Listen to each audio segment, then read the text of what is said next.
নকশায় শিল্পের ছোঁয়া, ইসলামিক ক্যালিওগ্রাফি, মসজিদের শান ও করিডোরের মেঝেতে মার্বেল পাথরের কারুকার্য, প্রাচীর ঘিরে সবুজ বেষ্টনীর সাথে মনোরম আলোকছটা। অল্প সময়ের মধ্যেই মসজিদটির নান্দনিক ও আধুনিক স্থাপত্য শৈলীর নিদর্শনে পরিণত হয়েছে। ইসলামিক ঐতিহ্যকে বহনের পাশাপাশি আধুনিক আধ্যাত্মিকতার অনুভূতির জন্ম দিয়েছে মসজিদটি।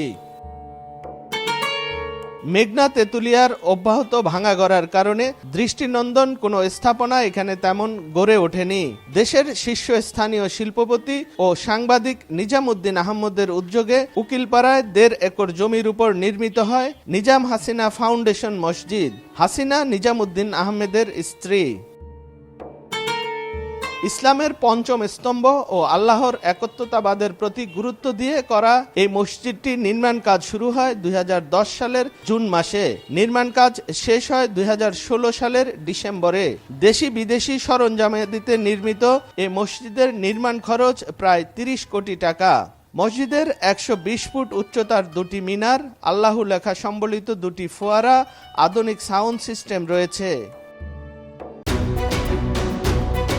1.5 যুগ ধরে ভালোবাসার নিড়ে এসিআই পিওর সল্ট। 5 ওয়াক্ত নামাজ আদায়ের পাশাপাশি মসজিদ কমপ্লেক্সের মধ্যেই রয়েছে ইসলামিক লাইব্রেরি, আধুনিক হিফজখানা ও এতেকাফকারীদের জন্য আধুনিক সুবিধা। একসাথে 2500 মুসল্লি নামাজ আদায় করতে পারেন এ মসজিদে। নামাজের স্থানের মতোই পুরুষ মহিলাদের জন্য আলাদা অজুখানা ও টয়লেট সুবিধা রয়েছে। পুরো মসজিদ শীতাতাপ নিয়ন্ত্রিত, নিজস্ব বিদ্যুৎ ব্যবস্থাও আছে। এ মসজিদটি ইবাদতের গণ্ডি পেরিয়ে দর্শনীয় স্থানেও পরিণত হয়েছে। দেশি বিদেশি ইসলাম প্রেমী মানুষ, পর্যটকেরাও মুগ্ধ হন এর সৌন্দর্য দেখে। শুধু সৌন্দর্য নয়, ইবাদতেও প্রশান্তি এনে দেয় এমন মনে করেন মুসল্লিরা। বাহ্যিক সৌন্দর্যের পাশাপাশি ব্যবস্থাপনায় রয়েছে সকল সুযোগ সুবিধা। কোনো দান বাক্স নেই, কমিটি নেই, নিজাম হাসিনা ফাউন্ডেশন থেকেই সকল খরচ বহন করা হয়। দিন দিন মুসল্লির সংখ্যাও বাড়ছে। মুসল্লিদের সকল চাহিদা বলার আগেই পূরণ করা হয়।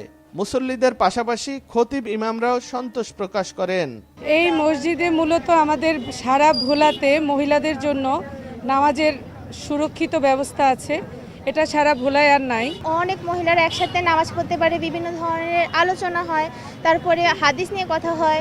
অনেক দূর দূরান্ত থেকে মানুষরা আসে, নামাজ পড়ার জন্য আসে, মহিলারা আসে এবং আমরা ভোলাবাসী গর্বিত এই মসজিদের জন্য। এইখানে মসজিদের সৌন্দর্যটা ভালো এবং নামাজ পড়ার পরিবেশটা অনেক ভালো, এজন্য দূর দূরান্ত থেকে আমরা নামাজ পড়তে আসছি। এই মসজিদে আমরা নামাজ পড়ে খুব আনন্দ এবং অনুভব করি। এই জন্যই আমাদের এই মসজিদে বিভিন্ন জায়গা থেকে মানুষ নামাজ পড়তে আসে। এই মসজিদে আপনি দেখবেন যে এই মসজিদের গম্বুজ, ভিতরে কারুকার্য, ভিতরে এয়ার কুলিং সিস্টেম, কোরআন তেলাওয়াত, সর্বদিক থেকে এই মসজিদ একটি জেলার জন্য দৃষ্টিনন্দন এবং ইসলামের জন্য অত্যন্ত সুন্দর একটি মসজিদ। এবং বাংলাদেশের ভিতরে মনে হয় এরকম সুন্দর সুসজ্জিত মসজিদ খুব কম আছে, যেটা বিদেশিদের প্যাটার্নটা এই মসজিদখানা করা হয়েছে। এখানে সার্বিক সুযোগ সুবিধা যা দরকার সবগুলো এখানে আলহামদুলিল্লাহ আছে। বিশেষ করে মসজিদের বাহ্যিক যে সমস্ত সৌন্দর্য, তার পাশাপাশি ভিতরে যেমন বাথরুমের ব্যবস্থাপনা আন্ডারগ্রাউন্ডে করাতে, এটাও খুব সেফ জোনে আছে। মহিলাদের যে ব্যবস্থাটা আমরা করেছি, আমাদের মোহতারাম চেয়ারম্যান করেছেন, সেটা হচ্ছে মহিলাদের ব্যবস্থাটা খুব সুন্দরভাবে করেছেন। সেটা হচ্ছে উনি মহিলাদেরকেও শীতের দিনে কার্পেটের ব্যবস্থা করেছেন, এরপর হচ্ছে গরমের দিনে এসির ব্যবস্থা করেছেন এবং মহিলাদের উজুখানা আলাদাভাবে করেছেন। তাদের উজুখানাটা পদ্মার সহিত আন্ডারগ্রাউন্ডে আছে, যেন কোনো পুরুষ অজু করতে গেলে যেন কোনো পুরুষের দেখা না হতে হয়, যেন কোনো পুরুষ তাদেরকে না দেখতে পারে, সেইভাবে তিনি উজুখানার ব্যবস্থা করেছেন।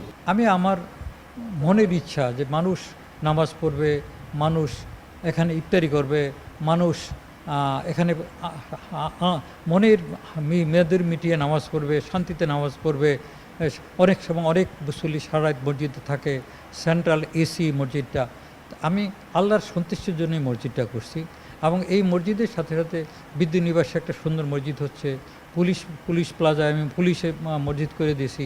আরও এই ফাউন্ডেশনের পক্ষ থেকে আমি করি না, আল্লাহই আমাকে দিয়া ফাউন্ডেশনের পক্ষ থেকে করিয়েছে। এবং এই মসজিদটা করার অনেকেই আমরা প্রশ্ন করছিলাম কেন উদ্দেশ্য আল্লাহকে সন্তুষ্ট করা। এই মানুষ মসজিদ পড়বে, আল্লাহ আমাকে ভালো রাখছে। তা আমার এই মসজিদটা আমি আমার মন মতো চেষ্টা করছি, যতটুকু পারছি। বিভিন্ন দেশে আমি মসজিদ দেখছি, সেই সৌদি আরবে দেখছি, দুবাইতে দেখছি, সেই কুয়েতে দেখছি, কাতারে দেখছি। আমি চেষ্টা করছি আমার মসজিদটা করে। তারপরও আমি বিভিন্ন পরিবেশের জন্য, ভোলার মাটি নোনা, ভোলার বালি অতটা ভালো না, ইটও অত ভালো না, তারপর আমি চেষ্টা করছি মসজিদটা আমার পছন্দ মতো করতে। দেশের মূল ভূখণ্ড থেকে বিচ্ছিন্ন দ্বীপ জেলা ভোলা। ভোলার উকিলপাড়ার ইবাদত বান্দিগির জন্য নিজাম হাসিনা ফাউন্ডেশন মসজিদটি গড়ে উঠেছে। নাসির উদ্দিন লিটন, সময় সংবাদ, ভোলা।